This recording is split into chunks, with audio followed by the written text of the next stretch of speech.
हमारे शास्त्रों में तीर्थ यात्रा करना इतना विशेष क्यों बताया गया? देखो, बहुत ध्यान से सुनना आप। भजन करना, नाम जप करना, गुरु आज्ञा का पालन करना, मातृ पितृ चरण कमलों में बहुत निष्ठा रख के उनकी आज्ञा का पालन करना, दोनों बातों को समझिएगा। गुरु आज्ञा में माता पिता, वेद आज्ञा सब आ गई गुरु आज्ञा में। और ये तीर्थ यात्राएं करना, यज्ञ हवन करना, ये सब एक पुण्य के ही प्रकार हैं सब, लेकिन थोड़ा सा उनमें भेद है। कैसा भेद? मैं बहुत दिन से नहाया नहीं, तो अपने शरीर को मैल दूर करने के लिए केवल जल डालूंगा, उससे मैल दूर नहीं होगा। क्या करना पड़ेगा? साबुन लगाना पड़ेगा, बढ़िया से रगड़ा मारना पड़ेगा। आप लेके आए साबुन, बोले महाराज इससे नहाओ आपका मैल निकल जाएगा। अब आपने साबुन दिया, मैंने खूब रगड़ मार मार के महाराज आगे पीछे ऊपर नीचे सब जगह के मैल को साबुन से कर दिया, लेकिन साबुन लगा करके मैं तुरंत बाहर आ गया। मैंने कहा हाँ लगा लिया साबुन। बोले अरे अकेले साबुन लगाने से काम नहीं चलेगा, फिर से स्नान करना पड़ेगा। ठीक बंधुओं, उसी प्रकार ये नाम जप करना, भगवत स्मृति करना, गुरुजनों की आज्ञा का पालन करना, ये सब जल के समान है। इनसे इनका अनुगमन करना, इनका पालन करना ठीक है, वो आपके शरीर को गीला कर देगा, लेकिन मैल दूर कौन करेगा? बोले तीर्थ यात्राएं, क्षेत्र यात्राएं, धर्म नगरियों में जाना, बद्रीनाथ, केदारनाथ, गंगोत्री, यमुनोत्री, हरिद्वार और आदि आदि, ये सब जितने भी स्थान हैं, इन सब स्थानों पर जाना, ये साबुन का काम करेंगे, आपके अंग में लगे हुए उस मैल का मार्जन करेंगे। लेकिन आप सोचो कि अब तो हम बद्रीनाथ हुआ है, बस अब क्या करना है? और जाकर के बंबई, दिल्ली, कलकत्ता, जहां से आप लोग आए हो, वहां जाकर के फिर से आपने जो है नाम जप आदि सब छोड़ दिया। बोले नहीं, अब तो बद्रीनाथ में खूब 7 दिन बहुत ज्यादा ही पुण्य कर आए कुछ, और आकर के आपने फिर से अपने नाम जप, गुरु सेवा, गुरु आज्ञा, गुरु निष्ठा, इन सबको उतना विशेष महत्व नहीं दिया। तो वही बात हो गई कि आपने साबुन लगा दिया, लेकिन साबुन लगा के फिर दोबारा स्नान तो किया ही नहीं ना। जल तो हमेशा आपके लिए उपलब्ध रहेगा, साबुन कभी कभी होता है, शैम्पू कभी कभी होता है, जल तो हमेशा है, और जल को हमेशा रखना ही पड़ेगा। साबुन शैम्पू तो बीच बीच में कभी कभी जब जरूरत ज्यादा हो तब उसका प्रयोग किया जाता है। इन तीर्थ यात्राओं में आना और यहां पर आकर के अपने जितने भी अवगुण हैं, जितने भी विकार हैं, उनका स्मरण करके नाथ को प्रणाम कर लेना।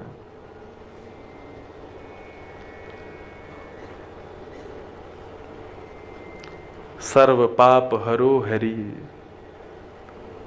कहकर के प्रणाम कर लेना, तब ये तीर्थ आपके उन विकारों को नष्ट करेंगे।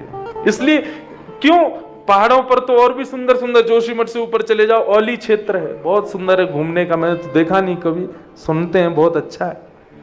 मनाली है, और भी जगह कथाएं कर सकते हैं जाके, और बल्कि ऐसे स्थानों पर कथा होती तो और ज्यादा भीड़ आएगी। अरे मनाली में कथा हो रही तो चलो, लेकिन ये बद्रीनाथ ही क्यों? क्योंकि तीर्थ क्षेत्र है, ये साबुन का काम करेगा, इसी से विकार दूर होंगे। अपने अवगुणों को स्वीकारो, उस पर कभी संशय मत करो, संदेह मत करो, उसमें कभी संकोच मत करो। अभी जितने भी विकार यहां पर बताए गए, इन विकारों में से यदि कोई भी विकार हमारे भीतर है, तुरंत उसको नष्ट करना है। क्यों? क्योंकि वो विकार इस बात का द्योतक है कि ठाकुर जी तुमसे प्रेम नहीं करते। आगे चमश ऋषि कहते हैं, और क्या बता रहे हैं? वदन्ति तेन्योन्यमुपासित स्त्रियो ग्रहेषु मैथुन्य परेषु चाशिषः यजन्ति सुष्टान्न विधान दक्षिणम् व्रत्यै परं तपसुन्त तद्विदः। चमस ऋषि कह रहे हैं भगवत विमुख व्यक्तियों के और लक्षण सुनो, अभी खत्म नहीं हुए और सुनो। बोले वदंति तेन्योन्यमुपासित स्त्रियो, बड़े बूढ़ों की सेवा में, संतों की सेवा में, ऋषियों की सेवा में, उसमें इनकी निष्ठा नहीं होती। तो बोले परम सुंदरी कोई स्त्री दिख जाए तो उसकी सेवा में खूब लगे रहेंगे। तुमको चाय तो नहीं चाहिए, तुमको जल तो नहीं चाहिए, आपके लिए भोजन लेकर के आए, आपके लिए बढ़िया कुछ व्यवस्था कर दें। दिखेगा बेचारे कोई लड़खड़ा के चल रहे हैं, बेंत के बिना चला नहीं जा रहा है, उसको कोई सहारे की जरूरत है तो उसको छोड़ देंगे। लेकिन कहीं कोई सुंदरी दिख जाए तो उसकी सेवा में परिपूर्ण रूप से रहते हैं। ये भगवत विमुख का लक्षण। और ग्रहेषु मैथुन्य परेषु चाशिषः, जैसे झुंड बना करके बैठेंगे तो बैठ करके कभी भगवत चर्चा नहीं करेंगे, हरि चर्चा नहीं करेंगे, सत्संग नहीं करेंगे, आपस में बैठ के गप्पाष्टक करेंगे। चलो कभी कभी करो, कोई बात नहीं, वो भी अच्छा, हंसना चाहिए। लेकिन गप्पाष्टक में क्या करेंगे? बोले यही सब चर्चा, घर गृहस्थियों की, संसार की बुरी बुरी बातें, और इसने उससे क्या कह दी, इसने क्या कह दी, इसने यूं कर दिया, त्यों कर दिया। इन्हीं सब बातों में उनकी रुचि होती है। ये विचार नहीं करते कि अब 4-5 लोग बैठे हैं तो चलो मिलके थोड़ा हरिस्मरण कर लें ना। और यज्ञ करेंगे, लेकिन यज्ञों में नियम का उल्लंघन करेंगे। पूरे गांव में, घर में ढिंडोरा पीट देंगे, हम कथा करवाने जा रहे हैं, हम यज्ञ करने जा रहे हैं, या हम ऐसा ऐसा कोई सत्कार करने जा रहे हैं। लेकिन उसको करने में उनकी रुचि क्या होती है? यज्ञ में यज्ञ सफल हो, ये रुचि नहीं, हमको सुख मिले। यज्ञ में नियमों को तोड़ देंगे। आजकल ब्याह होते हैं तो ब्याहों में हमने क्या देखा कि जिस अग्नि के फेरे लेने के लिए दंपति दोनों बैठते हैं, अग्नि तो होती नीचे, दंपति बैठते कुर्सी पे दोनों। क्यों? नीचे बैठ ही नहीं सकते, घुटने दर्द करने लग जाएंगे। जिस अग्नि की साक्षी लेकर के दोनों विवाह करने बैठे हैं, वो नारायण नीचे बैठे हैं और दोनों दंपति ऊपर ऊंचाई पे बैठे हैं। यज्ञ तो करेंगे लेकिन उसका उल्लंघन कर देंगे, नियमों का उल्लंघन कर देंगे। नियम होना चाहिए, पवित्रता से रहो, शुद्धता से बैठो। बीच में ही फोन उठा लेंगे, बात कर लेंगे, अरे वो कर देना, स्वाहा, अभी यज्ञ चल रहा है मेरा, अभी नहीं कर सकता बात। और सबसे बड़ा उल्लंघन क्या है? बोले यज्ञ करने के बाद में अन्नदान नहीं करते। अन्नदान जबकि बहुत विशेष बताया गया।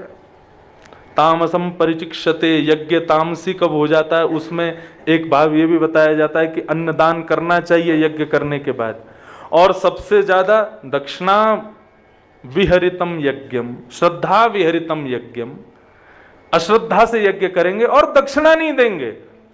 ब्राह्मण ने जितनी मेहनत की, उसकी मेहनत की दक्षिणा उसको नहीं देंगे, यज्ञ करवा लेंगे।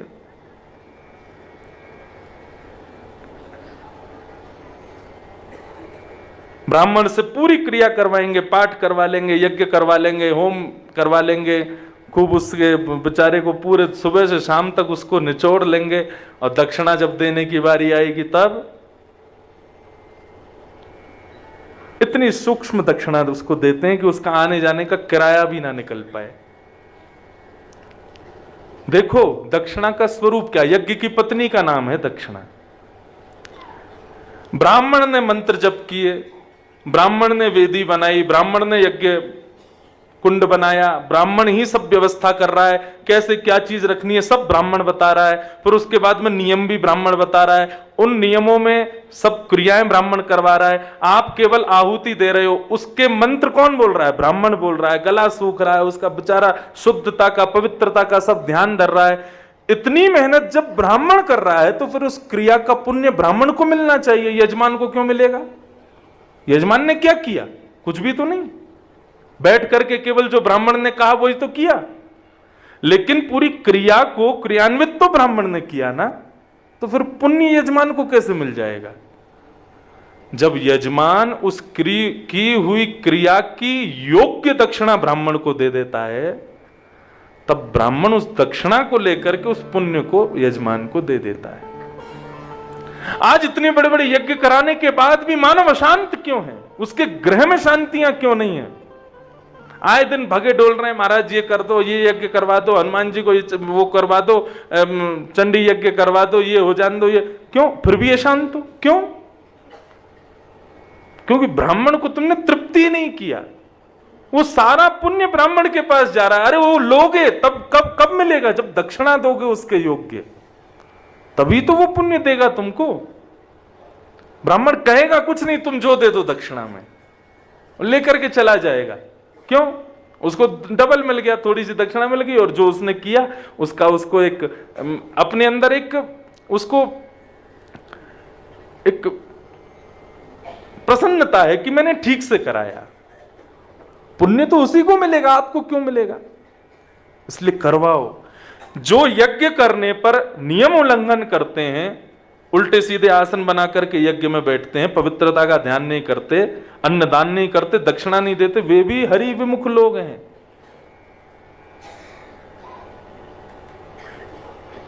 और क्या लिखा है? बोले भोजन नहीं, प्रसाद नहीं पाते, केवल अपनी जीव को ही संतुष्ट करने के लिए खाना खाते हैं। उनकी जीव को संतोष मिलना चाहिए। भूख लगी है महाराज, नहीं भोजन मिला तो अभी रात्रि में ही बीमार पड़ जाएंगे, लेकिन ऐसी स्थिति में भी पूछेंगे क्या बना है? घिया की सब्जी बनी है। घिया तो मैं खाते ही नहीं। करेला की सब्जी बहुत कड़वी होती है, वो तो कुछ और बनवाओ। आलू मंगवाएंगे, फिर रात में दुकान से खुलवा करके मंगवाएंगे। इस प्रकार अपनी जीव को संतोष करने में जो लगे रहते हैं, ये भी हरि विमुख हैं। और अंतिम क्या बताया? बोले अपने पेट को भरने के लिए जो जीव हिंसा कर देते हैं, जानवरों को मार देते हैं, ये हरि विमुख है। वो 10 लक्षण तो भूल जाओ, लक्षण ही लक्षण है, अब गिनते ही जाओ, एक के बाद एक बताते ही जा रहे हैं चमस। इस प्रकार जो रहते हैं वो हरि विमुख है। बंधुओं, हरि विमुख व्यक्ति की गति क्या होती है? नरक होती है। लेकिन नरक भी उसको मिलती है जिसके पाप कुछ गिनती के हों। जिसने अनगिनत पाप किए हों, उसकी गति क्या है? तो सरस माधुरी जी का एक पद है, आहा, नर मर गट के भूत भजन बिन, नर मर गट के भूत भजन बिन। समझ में आया? हरि विमुख लोग पूछते हैं महाराज जी भूत होते हैं, प्रेत होते हैं, ये भूत प्रेत आदि ये सब होते हैं? हाँ होते हैं। कौन बनता है भूत? बोले जो हरि विमुख है वही भूत बनता है। नरक तो थोड़े बहुत उसकी गलतियां हो तब उसको नरक मिलता है, लेकिन उसकी गलतियों का कोई ठिकाना ना हो, उसकी हरि विमुक्ता का कोई ठिकाना ना हो, उसके अंदर दोषों का कोई ठिकाना ना हो, तब क्या बनता है? बोले फिर तो वो भूत ही बनता है। नर मर गट के भूत भजन बिन, नर मर गट के भूत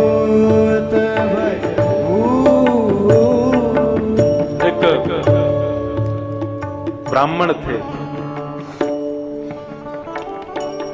वो कुछ अपना व्यापार करते थे। उनका नाम था रंगाजी।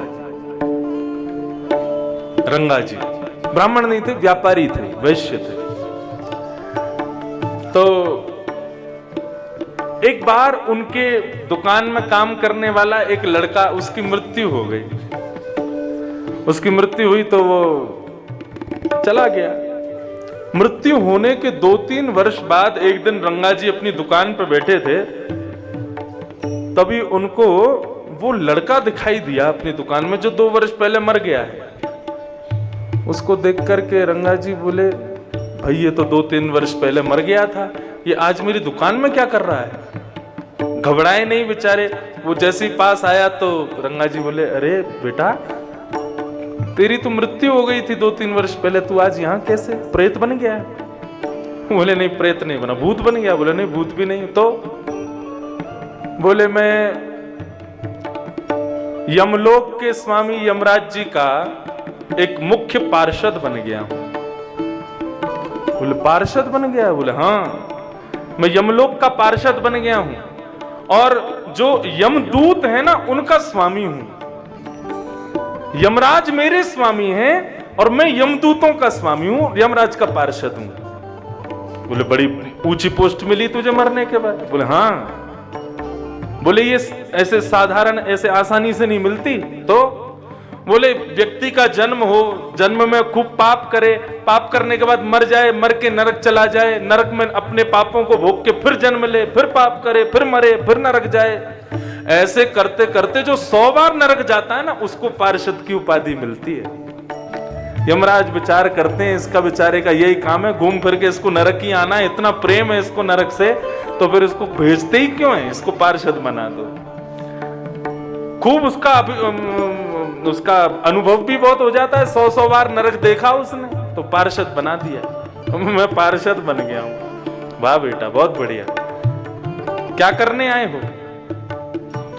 बोले करने क्या आया हूं, ये आपके यहाँ, आपके घर से 3 घर छोड़ के घर है ना? बोले हाँ। वहां पे एक बुजुर्ग रहता है? बोले हाँ। उसने भी बहुत पाप किया अपने जीवन में, उसको ले जाने आया हूं। उसका समय होने वाला है थोड़ी बहुत देर में, तो मैंने सोचा आपसे मिल चलूं। मेरे सेठ जी आप रहे हो तो आपसे थोड़ा मुलाकात हो जाए। तब सेठ जी बोले, वो तो बिल्कुल स्वस्थ घूम रहा है। बोले स्वस्थ घूम रहा है, लेकिन उसकी अभी देखो 5 मिनट में मृत्यु होने वाली है। कैसे होगी मृत्यु? बोले वो बैलगाड़ी पे आ रहा होगा, उसका बैल पागल हो जाएगा, अपने सींगों को वो उसके पेट में, जैसे ही उनके पेट को विदरण करेगा, उसकी मृत्यु हो जाएगी। मैं उसके बैल के सींग पे जाके बैठ जाऊंगा अभी। ठीक है सेठ जी, फिर मिलते हैं। और ऐसा कहकर के वो तो अंतर ध्यान हो गया। सामने से सेठ जी को बैलगाड़ी आती दिख रही है, उस पर उनका पड़ोसी आ रहा है हाथ हिलाता हुआ, और भाई कैसे? इतने में ही उसके बैल ने सिर घुमाना शुरू किया। घुमाते ही एक पीछे की ओर बैलगाड़ी से निकल करके भागा, और जैसे ही सिंह घुमाया उसके पेट में जाते ही उसका वध हो गया, नष्ट हो गया। इतने में ही उसके शव में से एक जीर्ण शीर्ण सी आत्मा निकली। उस आत्मा को अपने गले से दबोचता हुआ वो जो दुकान में काम करता था, ठीक है सेठ जी जाता हूं, लेकर के चला गया। रंगा जी बोले, ये सब मैंने क्या देखा आज? बड़े चिंतित, रात भर सोए नहीं। अगले दिन जैसी दुकान पर गए, बैठे थे, इतने में ही वो फिर से आ गया। आज क्यों आए हो भाई, किसको लेने आए हो? बोले सेठ जी आज वो बगल के गांव में एक है, उसको लेने आया हूं। सेठ जी बोले अच्छा ठीक है सेठ जी, समय हो गया, लेके चलता हूं मैं। उसको लेके वो भी चला गया। जैसा बताता है ऐसे मरेगा, वैसे ही मरते सब। 3, 4, 10 बार सेठ जी के पास मिलने के लिए आया, तो सेठ जी ने एक दिन उससे पूछा, बोले भाई एक बात बता, मेरे पास क्यों आता है तू? अपना काम किया कर, चला जाया कर, तू मेरी दुकान पर आकर के मुझसे मिलने क्यों आता है? कहीं तेरे यमराज की लिस्ट में मेरा नाम तो नहीं है? बोले नहीं सेठ जी, लिस्ट में किसका नाम है ये तो मुझे नहीं पता, लेकिन मैं आपके पास इसलिए आता हूं क्योंकि मैंने आपके यहाँ बहुत काम किया है। आपके अंदर सर्वगुण हैं, आप निष्ठा से कर्म करते हो, अनीति का पैसा नहीं कमाते, आप बिल्कुल सदाचारी हो, सब कुछ है, लेकिन आप भजन नहीं करते। तो मैं तो केवल इसलिए आता हूं आपको बताने कि भजन नहीं करोगे ना तो एक दिन यमराज को तो बहाना चाहिए, वो आपकी एक गलती खोज करके आपको नरक बुला देगा, और उस समय आप मेरे सामने खड़े होगे, मैं आपको सोटा मारूंगा, तब आप कहोगे अरे तूने मेरी दुकान पर काम किया, तो मैं उस समय सुनूंगा नहीं आपकी। इसलिए आप उस स्थान पर आने से बचो, मेरी पिटाई से बच जाओ। इसलिए मैं आपको बताने आया हूं कि आपके पास सर्वगुण है, लेकिन भजन नहीं है ठाकुर जी का। अब भजन करना शुरू कर दो। दिन करत कपट छलबाज, समझे नाही तू। मत माने, सरस माधुरी जी कह रहे हैं बिल्कुल मत मानो, खूब करो, फिर क्या होगा?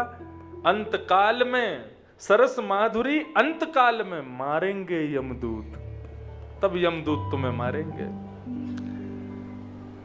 व्यक्ति को कर्मानुसार मृत्यु के बाद दो प्रकार के देह प्राप्त होते हैं।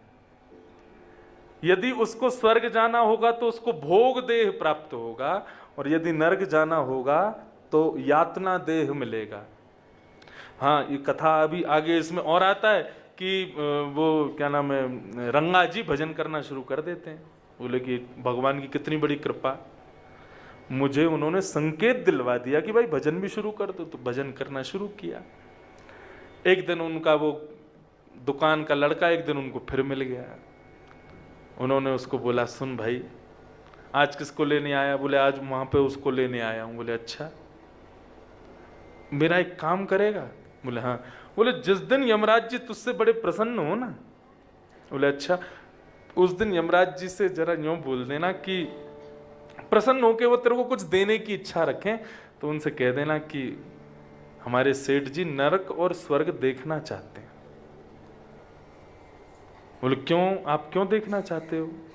बोले मैं इसलिए देखना चाहता हूं क्योंकि अब मैंने भजन शुरू कर दिया है, सत्संग भी मैं करता हूं, लोगों को थोड़ा ज्ञान उपदेश करता हूं। एक बार नरक स्वर्ग देखाऊंगा तो मुझे थोड़ा अनुभव हो जाएगा, तो मैं और थोड़ा लोगों को समझा पाऊंगा, नरक जाने से लोग बचें ऐसी उनको फिर प्रेरणा दे पाऊंगा, अनुभवी हो जाऊंगा। तो इसलिए जिस दिन तेरे स्वामी बड़े प्रसन्न हो ना, उस दिन उनसे ये वरदान मांग लियो कि मेरे सेठ जी को नरक स्वर्ग दिखा दो। बोले ठीक है। अब एक दिन यमराज बड़े प्रसन्न हुए, प्रसन्न होकर के उससे बोले, भाई हम तुझसे बड़े प्रसन्न हैं, तेरी क्रिया, तेरा काम, तेरा सब कुछ इतना बढ़िया है कि हमें बड़ी खुशी है। बता हम तुझे क्या कुछ देना चाहते हैं, तेरी पोस्ट थोड़ी और बढ़ा दें। बोले अब क्या पोस्ट दोगे? बोले अब ये पोस्ट देंगे कि तुम हमारे जो पार्षद हैं उनके भी स्वामी बन जाओ।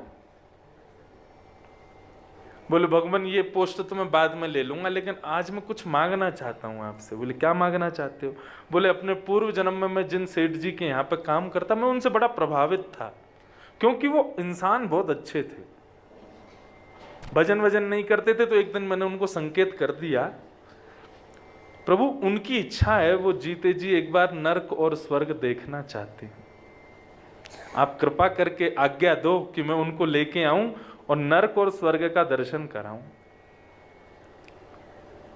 तो यमराज जी बोले, हंसे पहले तो बहुत जोर से, हंस करके बोले अपने सेठ जी को बोल दो नहीं रहे यहां में, नरक स्वर्ग यदि देख लिया तो यहीं पागल हो जाएंगे, जाने योग्य नहीं बच पाएंगे, यहाँ की स्थिति बहुत विचित्र है।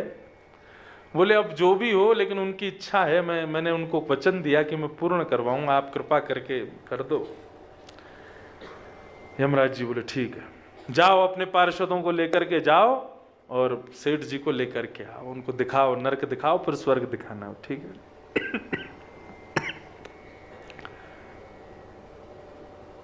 सेठ जी आए, सबसे पहले जैसे ही नरक में उन्होंने प्रवेश किया, नरक की स्थिति देख करके तो महाराज बार बार आंख बंद करें, देखे ही नहीं जावे। क्यों? क्योंकि नरक आने वाले व्यक्ति को यातना देह मिलता है। एक बार मुझसे प्रश्न किया था किसी बच्चे ने कि जब शरीर हमारा पृथ्वी पर ही रह जाता है तो फिर नरक के कष्ट और स्वर्ग के भोगों को महसूस कौन करता है? क्योंकि आत्मा को तो कुछ महसूस होता नहीं, आत्मा तो नश्वर है। तो उसको जब यातना महसूस नहीं हो सकती, उसको कोई जला नहीं सकता, मार नहीं सकता, उसको कोई सुख भोग नहीं सकती, तो फिर नरक स्वर्ग के ये जो सुख और दुख हैं ये कौन भोगता है? शरीर तो हमारा यहीं जल जाता है। तब ये उत्तर मिला कि नरक जाने वाले को यातना देह मिलता है। यातना देह कैसा होता है? बड़ा अच्छा इंजीनियरों ने बनाया उसको स्वर्ग के। कैसे? बोले उसको बीच में से काट दो, दर्द पूरा देगा लेकिन मरेगा नहीं। उसको उठा के पत्थर पर फेंक दो, हड्डियां टूट जाएंगी तुम्हारी, चलने लायक नहीं बचोगे लेकिन मरोगे नहीं। खौलते हुए तेल में जिसका एक छींटा हमारे अंग पर पड़ जाता है तो हम मचल जाते हैं, उस खौलते हुए तेल में तुमको पूरा का पूरा डाल दिया जाएगा, पकोड़े जैसे फूल जाओगे लेकिन मरोगे नहीं। मतलब दर्द पूरा मिलेगा लेकिन मृत्यु नहीं मिलती। ये नरक है। और स्वर्ग में यातना देह मिलता है। यातना देह मतलब इस संसार में जो कुछ भी आप नहीं चाहते कि हमारे संग हो, जैसे कि बुढ़ापा कभी नहीं आवे, स्वर्ग में कभी नहीं आएगा। हमारी दाढ़ी बड़ी बड़ी ना हो, अब तो आजकल के बच्चों को तो चाहिए कि दाढ़ी बड़ी हो, बाल बड़े हों। मतलब तुम जैसा स्वयं को देखना चाहते हो ना, वैसे तुम हो जाओगे। तुमको उसको करने के लिए कुछ और आवश्यकता नहीं। यातना देह में शरीर जो है वो ना तो वृद्ध होता है, ना उसके भीतर कोई और विकार आते हैं। ऐसा यातना देह।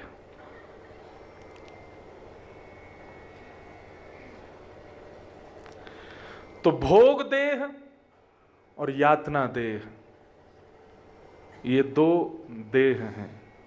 नरक में यातना देह मिलता है और स्वर्ग में भोग देह मिलता है। बहुत ध्यान से सुनो सब लोग। तो वो जैसे ही पहुंचे नरक में, नरक के उन्होंने जैसी यातनाओं को देखा, व्यक्ति ने कैसे कैसे कर्म किए हैं उसके अनुसार उसको वैसे वैसे भोगने पड़ रहे थे। राम राम राम, वो सब देख करके सेठ जी का तो दिमाग खराब हो गया। सेठ जी बोले मुझको यहाँ से लेके चलो। इतने में यमराज प्रकट हो गए। बोले नहीं जा पाओगे। क्यों? बोले क्योंकि आपका भी एक कृत्य ऐसा है जिसकी वजह से आपको नरक में आना पड़ेगा, नरक में रुकना पड़ेगा। बोले मैंने ऐसा कुछ नहीं किया, मुझे पूरे जीवन का याद है, मैंने ऐसा कुछ भी नहीं किया है। बोले किया है। बोले क्या? बोले एक आपके गांव का चम्रकार है, चप्पल बनाता है, उससे आपने एक दिन अपनी चप्पल का कुछ करवाया था। बोले हाँ। उसने कितने रुपए बताए थे? बोले 5 रुपए। आपने दिए कितने? बोले 3 रुपए। 2 रुपए क्यों नहीं दिए? बोले मैंने कहा अरे तुम हमारे गांव के हो भाई, ये तो 3 रुपए का काम था, 5 क्यों ले रहे हो? तुमने 2 काटे उसके। हाँ, तो वही चम्रकार अभी 2 वर्ष पहले मर गया। बोले हाँ, वो यहीं पर यातनाएं भोग रहा है। उसको जिसने यातनाएं दी उनको भी यातना भोगने आना तो पड़ेगा। आपके 2 रुपए ने उसको बेचारे को पूरी रात नहीं सोने दिया था, तो उस यातना को आपको भोगना पड़ेगा। अब तो वो इतने घबरा गए, बोले कि अब क्या करें, वो कहाँ है चम्रकार, यहीं पे हमारा कुछ लेन देन करवा दो, 2 रुपया दे दूंगा मैं उसको।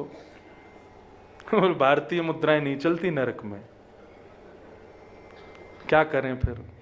तो यमराज ने उपाय बताया। बोले कि आप एक काम करो, 2 रुपए की जितनी चमड़ी होनी चाहिए उतनी अपनी चमड़ी दे दो उसको, तो तुम्हारा वो जो दोष है वो उतर जाएगा। सेठ जी का सिर घूमने लगा। बोले भाई ये नरक है, मेरे से एक अपराध हुआ है जीवन में, वो भोगने भी मुझे यहां आना पड़ेगा। अभी यहां से जाते ही भजन शुरू कर दूंगा मैं, तो दिन रात भजन करूंगा, यहां ना आना पड़े बस। गए सेठ जी से, जैसे चम्रकार मिला तो रोने लगा। बोले सेठ जी आपने उस दिन बहुत बुरा किया, मेरे 2 रुपए मेरी मेहनत के काटे आपने, दो चमड़ी दो। कितनी होगी?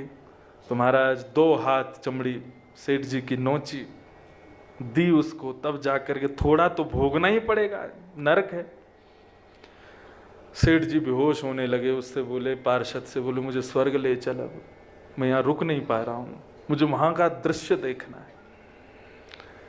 जैसे ही स्वर्ग लेकर के गए तो उनका बिल्कुल नवीन स्वरूप हो गया, दाढ़ी वाड़ी सब गायब हो गई, बिल्कुल सुंदर यौवन हो गया, कटाक्ष नेत्र हो गए, ये जुल्फियाँ लहरा रही हैं उनकी, तो बिल्कुल जो खाने की इच्छा हो, प्यास लगे तो पानी प्रकट हो जाए, भोजन की इच्छा हो तो भोजन प्रकट हो जाए, और कभी कुछ देखने की इच्छा हो, ऐसी इच्छा हो कि मैं समुद्र किनारे बैठ जाऊं तो समुद्र दिखने लग जाए, अरे मेरी तो पहाड़ों में जाने की इच्छा है तो बर्फीले पहाड़ प्रकट हो जाएं। जो विचार करें, क्योंकि वहां पर कल्प वृक्ष है ना, जो कल्पना करोगे वो तुरंत प्रकट होता है। सेठ जी बोले कितना बढ़िया है स्वर्ग। हम पृथ्वी में जितने सुख भोगते हैं, जितने सुख देखते हैं, सब तुच्छ हैं इसके आगे। और ये बात बिल्कुल स्पष्ट है, शास्त्रों में आ गया, महाराज जी को पता होगा कि हम जिस प्रकार सूकर कुकर को उनका भोजन खाते हुए उनके प्रति हीन भावना रखते हैं ना, ऐसे ही जब हम दाल कचौड़ी और ये सब खाते हैं तब देवता हमको हीन भावना से देखते हैं। राम राम, क्या खा रहे हैं, ये कोई खाने की चीज है? देवता अमृत चखते हैं और उस अमृत को चखने में जो सुख उनकी जिह्वा को मिलता है ना, वो सुख उसका वर्णन नहीं किया जा सकता। तो ऐसा वर्णन है कि जब हम किसी जानवर को उसका भोजन खाते हुए उसके प्रति हीन करते हैं, ठीक वैसे ही देवता मानवों के भोजन को देख के हीन भावना करते हैं। और उन देवताओं को देख करके वैकुंठ में विराजमान जो नित्य ठाकुर जी के पार्षद हैं, वो हीनता रखते हैं। बताओ, इनको स्वर्ग में, इनको अमृत में ही सुख मिल रहा है। इन्होंने कभी ठाकुर जी का सेवन नहीं किया ना, ठाकुर जी के दर्शन का सेवन नहीं किया। वैकुंठ में तो कुछ खाने पीने की भी आवश्यकता नहीं, ठाकुर जी का दर्शन करो, तुम पूर्ण तृप्त हो जाओगे। ऐसा एक विषय बताया गया। तो जैसे स्वर्ग में पहुंचे, वहां के भोगों को देख करके बोले, भाई जीवन में यहां आना चाहिए एक बार। गजब, जहां देख रहे हैं अप्सराएं नृत्य कर रही हैं, सुंदर सुंदर वृक्ष, सुंदर सुंदर हवा चल रही है, गर्मी का दूर दूर तक नामो निशान नहीं। बैठने की इच्छा हो तो मखमली गद्दा आ जाता है, लेटने की इच्छा हो तो बिस्तर प्रकट हो जाता है, कुछ खाने की इच्छा हो तो कितना भी खाओ, पेट भरेगा ही नहीं तुम्हारा। मोटे हो गए नहीं, बुढ़े हो गए नहीं, सब इतना बढ़िया। तभी चलते चलते आगे उनका प्रवेश हुआ।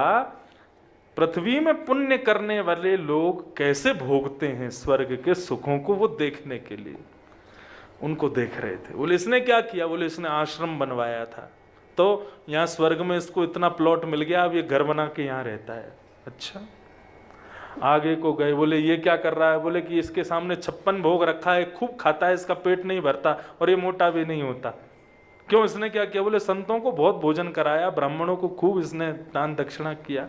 अच्छा, आगे आगे चलते चले गए, तभी उन्होंने देखा एक व्यक्ति सुख भोग रहा है, अप्सराएं नृत्य कर रही हैं, सुंदर सुंदर वाद्य बज रहे हैं, सुंदर संगीत की सुर लहरियां चल रही हैं, लेकिन वो सुनते सुनते सुनते सुनते मूर्छित होकर के गिर जाता है। और मूर्छित जैसे ही होता है तो अप्सराएं आती हैं, फिर उस पर पानी का छिड़काव करती हैं, जैसे तैसे उसको होश में लाया जाता है। वो फिर से होश में आता है, होश में आकर के और फिर जो है अपनी फिर से वो क्रियाओं का दर्शन करता है, फिर से सुख भोगता है, लेकिन फिर से मूर्छित होकर गिर जाता है। सेठ जी बोले ये क्या हो रहा है? स्वर्ग में मूर्छा, मूर्छित अवस्था, ये कैसे संभव हो सकती है? तब उन्होंने बताया, बोले क्षीणे पुण्य मर्तलोकम विशंति। स्वर्ग क्या है? जितने पुण्य हैं उतना भोगोगे, लेकिन पुण्य क्षीण होते ही तुमको पृथ्वी में गिरना पड़ेगा। सेठ जी बोले तो क्या इसके पुण्य क्षीण हो रहे हैं जो ये बार बार मूर्छित हो? बोले इसके पुण्य क्षीण नहीं हो रहे, इसकी कर्मों से क्षीण नहीं हो रहे हैं। तो बोले अभी अभी इसके घर में एक व्यक्ति ने जन्म लिया है। बोले अच्छा। बोले वो बहुत बड़ा पापी है, जितने इसने पुण्य किए उतने ही वो पाप कर रहा है, वो इसका नाती है। बोले अच्छा। तो बोले वो जब जब पाप करता है तब तब इसका पुण्य खत्म हो जाता है, ये मूर्छित होकर गिर पड़ता है। वो बोले अब वो इतना पाप कर रहा है, इतना पाप कर रहा है कि उसका पाप का प्रभाव है कि इसके कुछ मिनटों में इसके सारे पुण्य नष्ट हो जाएंगे और ये पृथ्वी में चला जाएगा।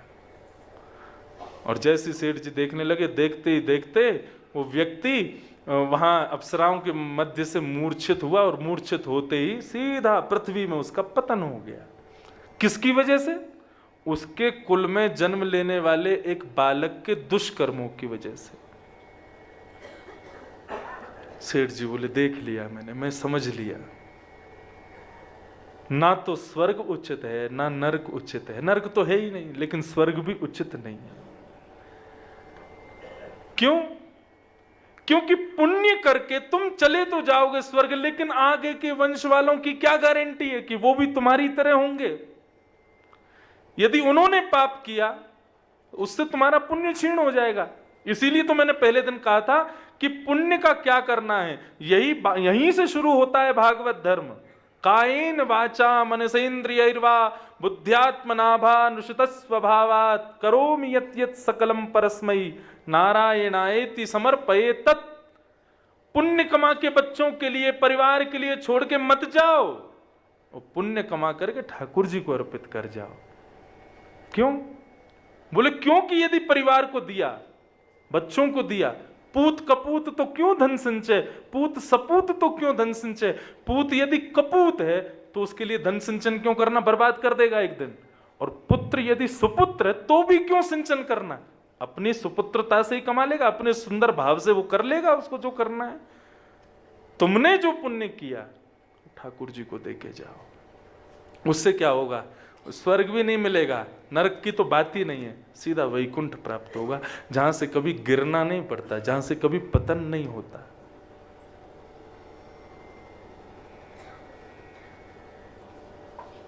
भजन बिन नर मरकट के भूत, पद मुझे बहुत प्रिय है। भजन ही सार है, भगवत विमुख क्यों होना। यदि ये सब असद लक्षण हमारे भीतर हैं तो इन लक्षणों से बचने का प्रयास करो बंधुओं, क्योंकि अभी यहां पर जितने दिन हो उतने दिन तो तुमको बहुत सुख लग रहा है, लेकिन उसके बाद की गति का केवल हमने ट्रेलर सुना। अभी होता क्या होगा, जिनके संग होता है उनकी तो श्रीमद् महाभारत के अनुशासन पर्व में भीष्म पितामह से पांडव पूछते हैं कि गौ सेवा का महत्व क्या है। तब भीष्म पितामह कहते हैं, गौ सेवा के बहुत महत्व बताते हैं, लेकिन भीष्म पितामह वहां पर एक बात संकेत करते हैं, बहुत ध्यान से सुनना। भीष्म पितामह कहते हैं कि यदि कोई व्यक्ति गौ सेवा नहीं करता, लेकिन राह पे चलती हुई एक देसी गौ माता, शुद्ध देसी गाय जो हो, वेद लक्षणा गाय हो, वेद में जिसके लक्षण बताए गए हैं, ऐसी गौ माता सामने से आ रही हो और वो व्यक्ति महापापी हो, और वो महापापी व्यक्ति यदि वहां से निकलता हुआ केवल उस गाय का स्पर्श मात्र कर ले, उसका पुण्य क्या होता है। बोलो उसका पुण्य ये होता है कि वो व्यक्ति नरक जाने वाला है, उसको नरक जाने से कोई नहीं रोक सकता, क्योंकि उसके कर्म अच्छे नहीं है। लेकिन यदि वो राह चलती हुई एक वेद लक्षणा गाय का स्पर्श कर लेता है तो नरक में जाने से पूर्व एक नदी पड़ती है जिसको कहते हैं वैतरणी। वो वैतरणी नदी, उसमें शुद्ध जल नहीं है, उसमें रक्त की नदी है, मांस की नदी है, उसमें अस्थियां, मवाद आदि ये सब घूमता रहता है। बोले व्यक्ति को नरक जाना है अपने कर्मों की वजह से केवल 20-22 दिन के लिए, 20-22 दिन भोगेगा, उसके बाद वो वहां से मुक्त हो जाएगा।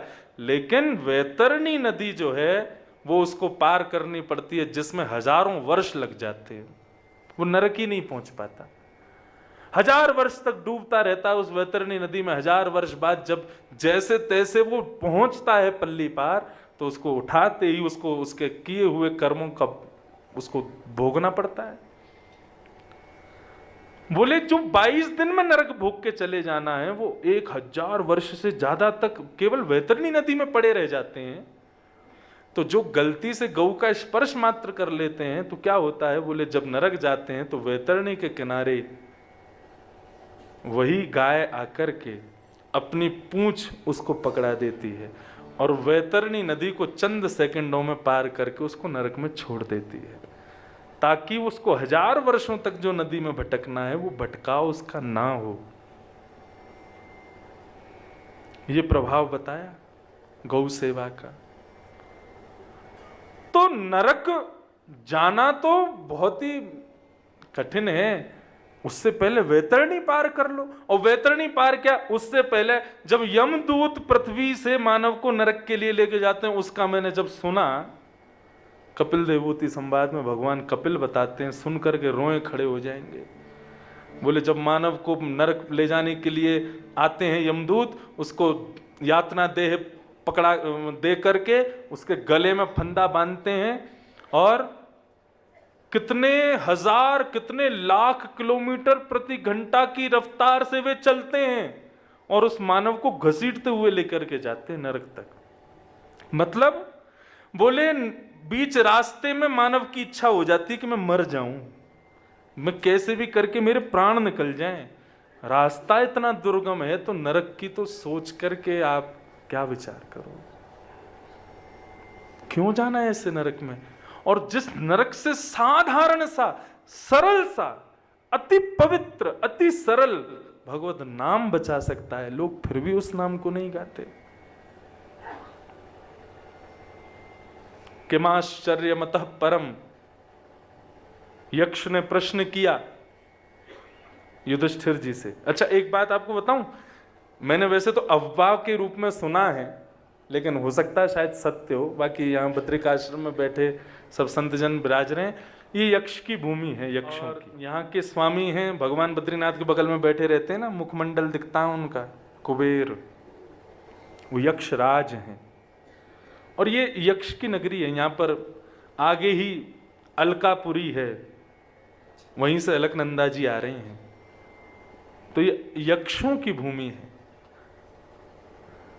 ऐसा मैंने सुना है। अब सत्य है कि नहीं पता नहीं। अगर कोई व्यक्ति यहाँ पहाड़ों पर विचरण करे, अकेला विचरण करे और ज्यादा सुगंधी लगा करके विचरण करे या ज्यादा चमकीले वस्त्र पहन करके विचरण करे तो यक्ष उसको पकड़ लेते हैं, यक्षिणियां पकड़ लेती हैं, यक्ष यक्षिणियां उसको पकड़ लेती हैं। मैं अभी 1 महीना पहले आया था बद्रीनाथ, तो अपने बाल योगेश्वर दास जी महाराज वो थे संग में, तो हम लोग माना से ऊपर मैं गया हूँ, पूरा यहाँ पे आगे तक गए हैं, चरण पहाड़ी से भी आगे तक खूब गए हैं, वहाँ पे माना से भी आगे वसुधारा उसका दर्शन करने गए हैं, उससे भी आगे रास्ता जाते हैं लोग। तो वो मेरे को उन्होंने मुझे बताया, बोले महाराज यहाँ ज्यादा इत्र लगा के, ज्यादा परफ्यूम लगा के, ज्यादा चमकीले वस्त्र पहन करके पहाड़ों पे नहीं जाना चाहिए अकेले। मैंने कहा क्यों? बोले यक्ष यक्षिणियां पकड़ लेती हैं। हमारे संग एक पंडित जी थे, तो वो बोले कल मैं अकेला जाऊंगा, देखें तो सही कैसी होती हैं देखें तो सही कैसे होते हैं। तो जब महाभारत में वर्णन आता है कि 5 पांडवों में से 4 जल पीने गए, मूर्छित हो गए, युधिष्ठिर उनके पास गए तो यक्ष प्रकट हो गए, यक्षराज ने प्रश्न किए। आश्चर्य क्या है? उन प्रश्नों का उत्तर दोगे तो मैं इन 4 को जीवित कर दूंगा।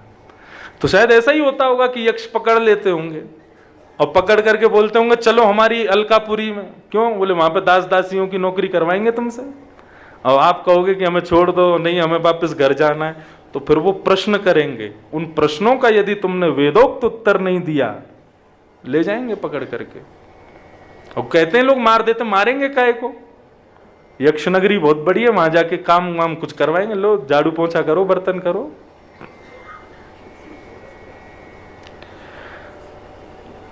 आश्चर्य क्या है? यक्षराज ने पूछा। तब इतना सुंदर उत्तर देते हैं युधिष्ठिर कि सुलभम भगवन नाम जिह्वा च वशवर्तिनी तथापि नरकं यान्तं किमाश्चर्यमतः परम्। आहा, सुलभम भगवन नाम, भगवान का नाम बहुत सुलभ है, बहुत सुलभ। आपको दुकान पर खरीदना नहीं पड़ता भगवान का नाम। सुलभम भगवन नाम, भगवान का नाम अति सुलभ, अति सरल, और उस नाम को गाने वाली जिह्वा च वशवर्तिनी, वो जीव हमारे वश में है। जीव से चाहो तो तुम गाली दो, जीव से चाहो तो तुम हरि नाम गाओ, जीव को जो आज्ञा करोगे जीव तो वही बोलेगी। भगवान का नाम इतना सुलभ, नाम गाने वाली जीव हमारे वश में, तथापि नरकम यान्ति, उसके बाद भी लोग नरक चले जाते हैं। इससे बड़ा आश्चर्य दुनिया में कोई नहीं है। अरे बंधुओं, जिस प्रकार से कथाएं भारत में चल रही हैं ना, हजारों लाखों कथाएं प्रत्येक दिन चल रही हैं, उस हिसाब से तो नरक में ताले लग जाने चाहिए थे। क्यों अभी तक नरक के द्वार खुले? अच्छा, आप कहोगे महाराज जी आपको कैसे पता कि नरक में ताला नहीं लगा है? क्यों? क्योंकि दिन ब दिन जनसंख्या बढ़ती जा रही है। जनसंख्या कहां से आ रही है? ये सब वहीं से तो आते हैं भोगने, वहां नरक में यातनाएं भोग के फिर क्या करते हैं? फिर उनको दोबारा जन्म लेना पड़ता है। बोले जाओ फिर से जन्म लो और पुण्य करके या फिर भगवत भजन करके नरक से बचो, नहीं तो फिर नरक में आना पड़ेगा। ये रोज के जो जन्म हो रहे हैं, हर सेकंड में 2 लोग जन्म ले रहे हैं, इसका मतलब क्या है? नरक के द्वार अभी भी खुले हैं। भगवान का नाम इतना सुलभ, गाने वाली जीव हमारे वश में, फिर भी लोग नरक में जा रहे हैं। इससे बड़ा आश्चर्य दुनिया में कोई नहीं है। इसलिए बंधुओं, जितना हो सके भगवत स्मरण करो, भगवत भजन करो। इन अवगुणों को सुनकर के इन अवगुणों से बचने का प्रयास करो। हरिप्रिय बनो। वो क्रियाएं सदैव जीवन में करो जो हरि प्रिय हों, ठाकुर जी को प्रिय हों। अप्रिय ये जितने भी लक्षण अभी बताए गए, इनको करने का प्रयास मत करो।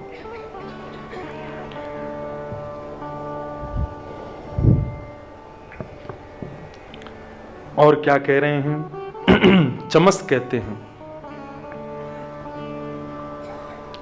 धनम च धर्मैक फलम यतो वै ज्ञानम सविज्ञानमनु प्रशांति ग्रहेषु यज्जन्ति कलेवरस्य मृत्युम न पश्यन्ति दुरंत वीर्यम्।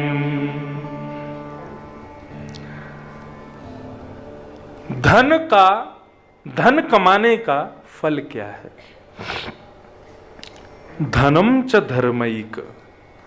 ठाकुर जी ने हमको धन दिया कृपा करके, भले हमारे श्रम को देख करके, हमारी मेहनत को देख करके, हमारे भावों को देख करके ठाकुर जी ने कृपा करके हमको धनवान बनाया। लेकिन धनवान बनने का फल क्या है? हम धनवान क्यों बने हैं? ताकि हम धर्म करें। धनम च धर्मैक फलम। धनवान होने का फल क्या है? बोले उस धन से धर्म करो, ना कि उस धर्म से अति भोग भोगो। शब्द पर ध्यान देना, अति भोग। भोगो जितना आपके लिए जरूरी है उतना उस धन से स्वयं के लिए भोगो, लेकिन अति भोग क्या है? साधारण भोजन पाना, साधारण रूप से रहना, ठीक है, बढ़िया बड़ा बंगला बना करके उसमें रहना, अपना व्यापार आदि करना, ये सब भी एक प्रकार से सामान्य भोग हैं।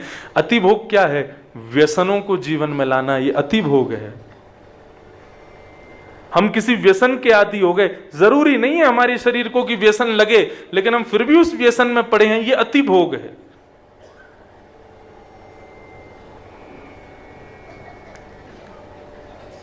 अपनी विषय वासनाओं का एक संयमित नियमित संसार में जितना जरूरी है उतना भोग भोगा जाए, उसकी अति करना ये अति भोग है। धन का फल धर्म है, भोग नहीं है। श्रीमद् भागवत में भिक्षुक गीत है और उस भिक्षुक गीत का जो प्रयोजन बताया गया वो यही बताया गया कि जो व्यक्ति धन का अतिभोग करता है या धन का धर्म के प्रति उसको प्रयोग में नहीं लेता, ऐसे व्यक्ति के पंचदेव रुष्ट हो जाते हैं। 5 देवता उससे नाराज हो जाते हैं।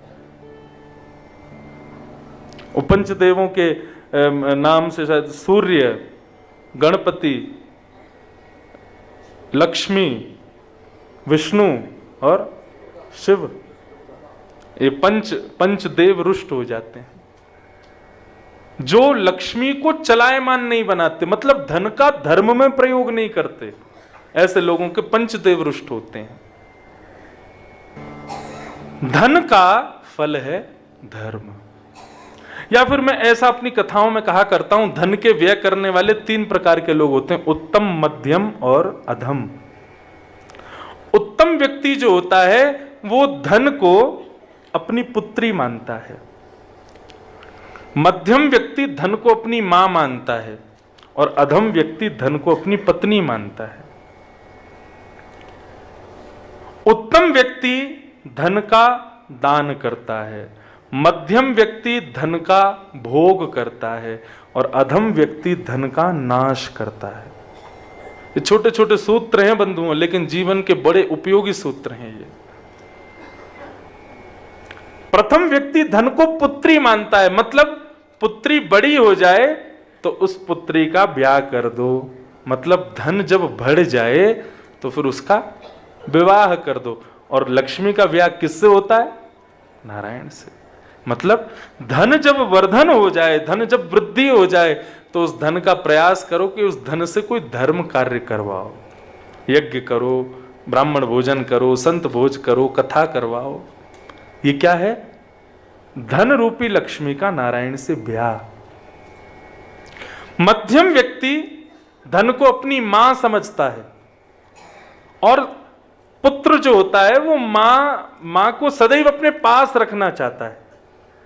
उसकी मां यदि किसी और बालक को गोद में उठा ले तो बालक चिड़चिड़ा जाता है, मेरी मां ने किसी और के बच्चे को क्यों लिया गोद में, ये तो मेरी है, मेरी ही रहे। मतलब धन का यदि सदप्रयोग किसी और की सेवा में कर दें तो उसको बड़ा कष्ट होता है। बोले अरे राम, यहाँ 100 रुपए क्यों खर्च करने पड़ रहे हैं इसके लिए, ये नहीं, जितना हो मेरे लिए हो जाए।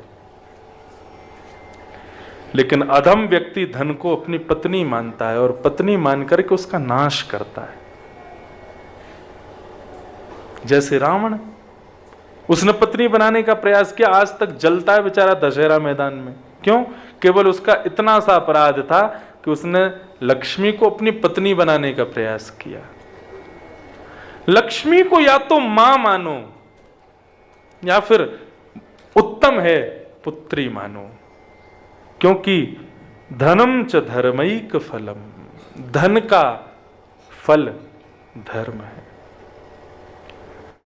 धन का व्यय बाकी के कार्यों में करते हैं, केवल धर्म छोड़ करके। एक विनोद की कथा पूज्य पिताजी अपनी कथाओं में सुनाया करते हैं। एक सेठ जी थे, बड़े लोभी, 1 रुपया खर्च नहीं करते थे। जब कभी भी त्योहार आते थे तो अपनी पत्नी बच्चों को मायके भेज देते थे उनके, ताकि खर्चा ससुर जी का हो, मुझे ना करना पड़ जाए। और तो और जब बच्चों की छुट्टियां होती तो भी बच्चों को ही पता था कि अब क्या आ रही है, दीपावली आ रही है, तो पिताजी नाना जी के यहाँ जाना होगा। बोले हाँ बेटा, और तो वहीं तो जाना है, खर्चा उन्हीं का ही होगा, पटाखे वटाखे हम तो लाएंगे नहीं। होली आ रही है, पिताजी नाना जी के यहाँ जाना। बोले हाँ बेटा वहीं जाओ। ऐसी स्थिति उनके, इतने लोभी। उनका एक मुनीम था, पैसे की कोई कमी नहीं, लेकिन खर्चा 1 रुपया नहीं करते थे। उनका एक मुनीम था जो उनका पूरा लेखा जोखा रखता था और महीने में कितना खर्चा हुआ वो बताता था। वो बोल देता था कि इस महीने में 1500 रुपये खर्च हो गए। तो फिर मुनीम का सेठ जी कहते थे कि मैं तेरी तनख्वाह तुझे तब दूंगा जब तू अगले महीने में 1400 पे लेके आए, 100 रुपये और कम कर खर्चे में। इतने लोभी, 1 रुपया खर्च नहीं, धर्म के नाम पे तो बिल्कुल करते ही नहीं थे। एक दिन शरद पूर्णिमा थी, बच्चे सब नाना के यहाँ गए हुए थे। तो मुनीम जी सेठ जी से बोले, सेठ जी आज घर में हम और आप हैं, रोज घिया तोरई बनती है, छिलका वाली दाल बनती है, खा खा के थोड़ा मन भर गया है, आपकी आज्ञा हो तो आज कुछ बढ़िया बना लें। और पिछले महीने के हिसाब से खर्चा भी आपका 1200 पे आ गया है, 300 रुपया फायदे में चल रहे हो आप, कुछ बढ़िया बना लेते हैं। और क्या बनाओगे? बोले खीर बनाते हैं आज। बोले ठीक है बनाओ, तैयारी करो।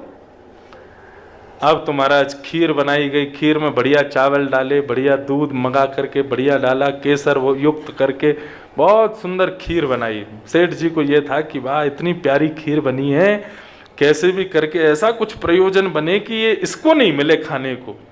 पैसा मेरा, मेहनत मेरी, तो फिर ये क्यों खाए, मुझे ही मिलनी चाहिए पूरी। सेठ जी बोले मुनीम जी काम करते हैं। बोले कि आज शरद पूर्णिमा है, ऐसा सुना है चंद्रमा से अमृत टपकता है। शरद पूर्णिमा को बोले हाँ जी टपकता तो है।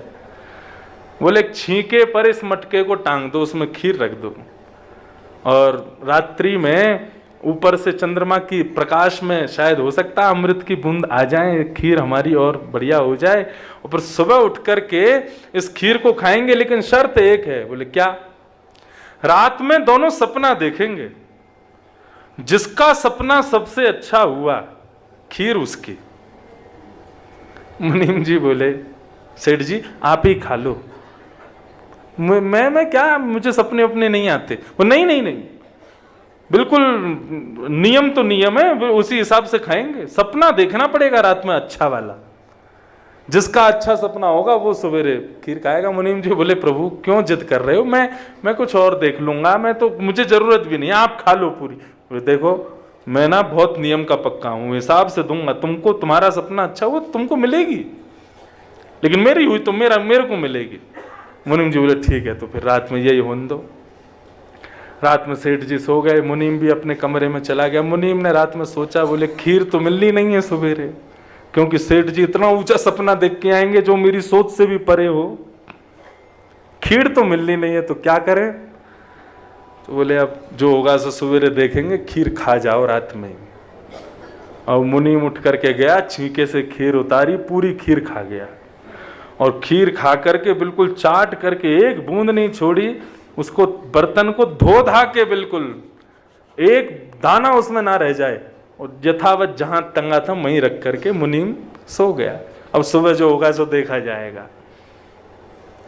प्रातःकाल सुबह हुई, स्नान करके दोनों बैठ गए, छींके पे अभी खीर टंगी है ऊपर। मुनीम जी बोले, सेठ जी बोले आओ मुनीम जी बताओ सपना देखा रात में? बोले अरे सेठ जी मैं क्या बताऊं, मैं तो बहुत बुरा सपना देखा। बोले मेरा बहुत अच्छा था। बोले आपने क्या देखा? बोले रात्रि में इंद्र आया था, स्वर्ग का स्वामी, देवताओं के साथ। बोले अच्छा।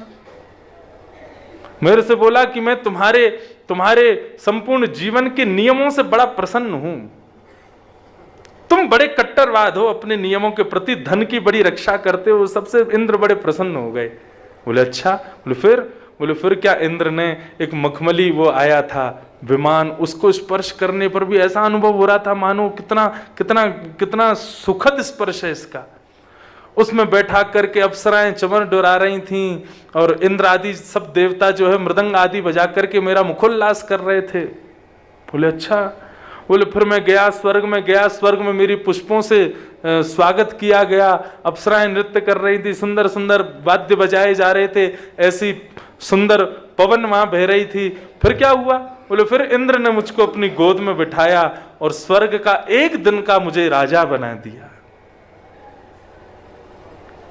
बोले फिर क्या? मैं राजशाही जीवन जी रहा था, स्वर्ग का राजपाट सब देख रहा था, इतने में ही दिन हो गया और मेरी नींद खुल गई। मुनीम जी बोले महाराज इससे बड़ा सपना कोई हो सकता है? आपका बहुत सुंदर सपना है। सेठ जी बोले मुनीम तुम सुनाओ, तुमने क्या देखा? बोले मेरा सपना बहुत बुरा था भगवान, पूछो ही मत। बोले नहीं नहीं बताना तो तुमको पड़ेगा, क्या देखा जल्दी बताओ। मुनीम जी बोले मेरी रात में सपने में यमराज आए थे। अच्छा? गदा लेके आए थे। बोले और? साथ में उनके दो पार्षद भी आए थे, बड़े काले काले कुरूप, मेरे को देख करके बड़े गिड़गिड़ा रहे थे। बोले फिर क्या हुआ? बोले फिर क्या? यमराज ने मेरे पास आकर के बोला उठो, मैं उठ करके बैठ गया। बोले कमरे से बाहर आओ, मैं कमरे से बाहर आ गया।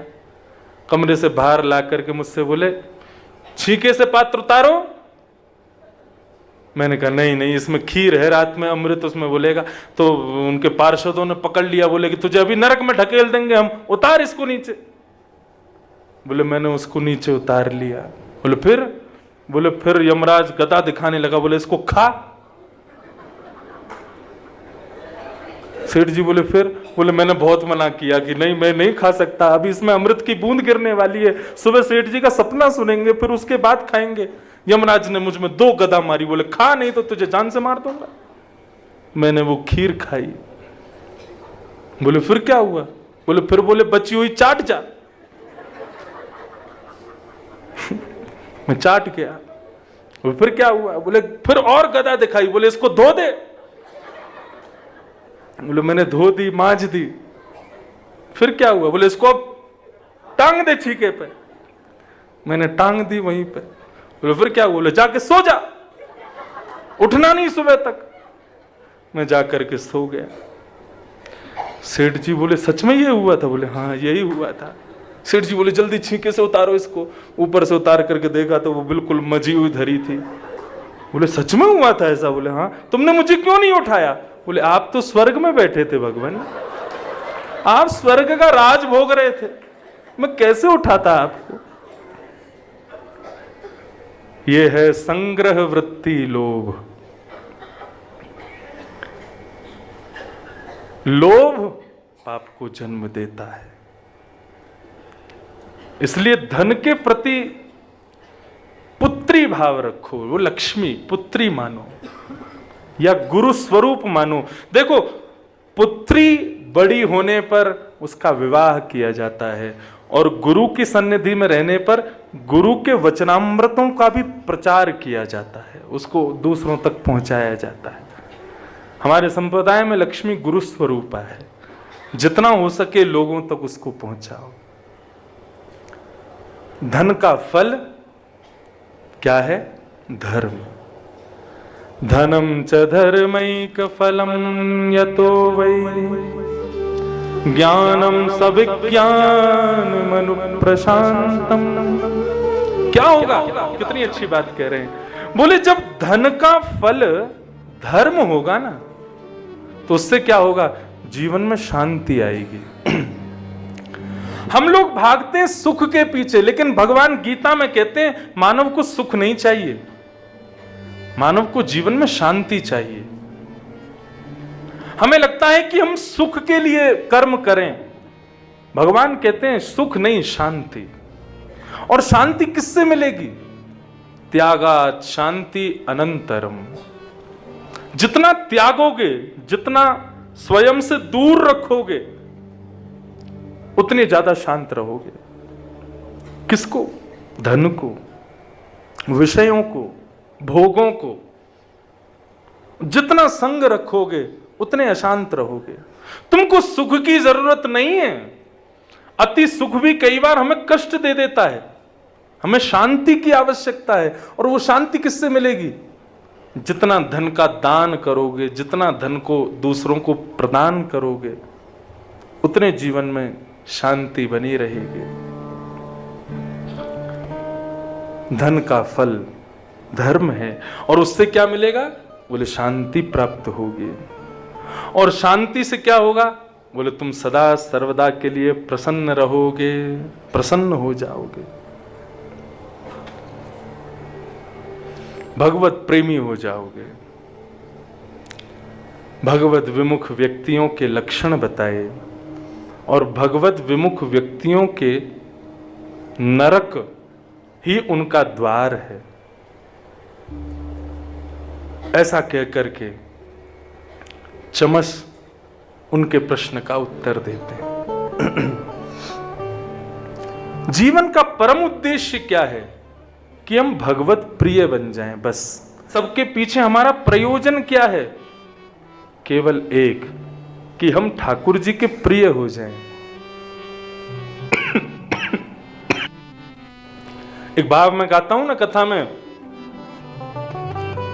श्याम सुंदर सदा हमको प्यारे रहें, हम उन्हीं के रहें, वो हमारे रहें। बहुत अच्छा भाव है।